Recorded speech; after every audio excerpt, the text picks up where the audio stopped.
它身高8尺，全身布满了毛发。不管它是灵长类生物还是外星人，它总能在你快要发现它的时候消失不见。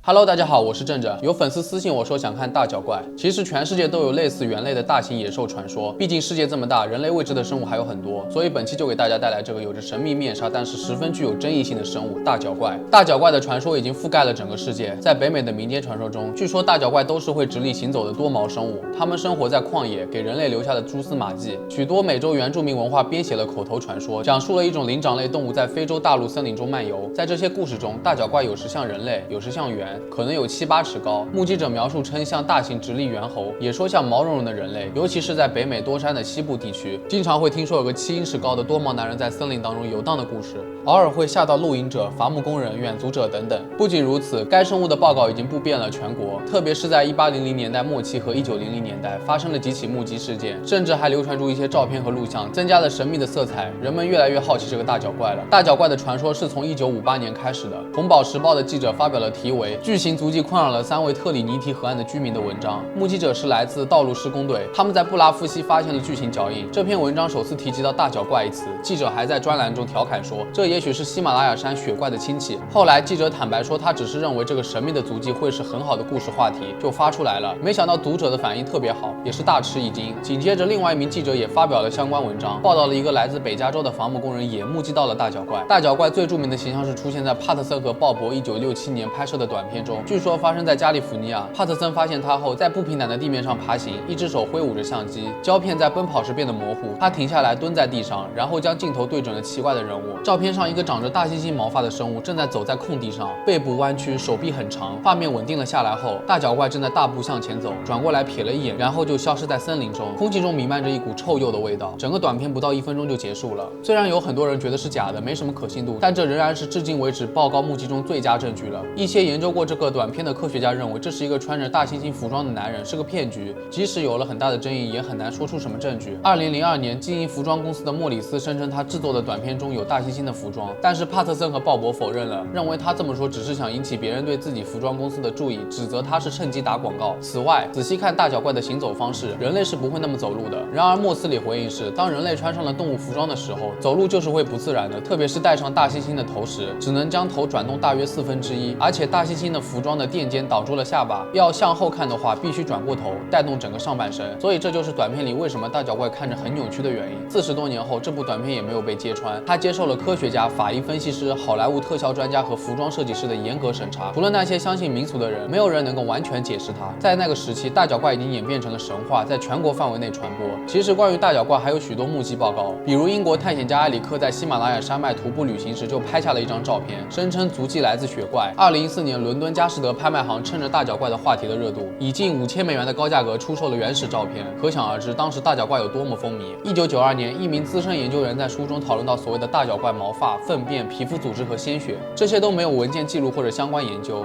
因为样本的真实性也很难考量。像大脚怪的毛发被分析都是来自麋鹿、熊或者牛毛，这样的样本由于环境条件不足，很容易被污染或者降解，所以仍然无法辨识。还有人认为这是一种超自然现象，比如大脚怪以某种方式发出的特殊的位置光波。大脚怪总是莫名其妙的能使得照片显得模糊，但是更为合乎逻辑的解释表明，这些东西不存在，他们的照片仅是骗局或者误认。好了，本期视频到这里就结束了。如果大家对于大脚怪有什么想法的，可以在评论区留言。大家有想看什么的，都可以给我留言或者私信哦。那喜欢我视频的朋友，不要忘记点赞、收藏和分享。我们下期再见啦！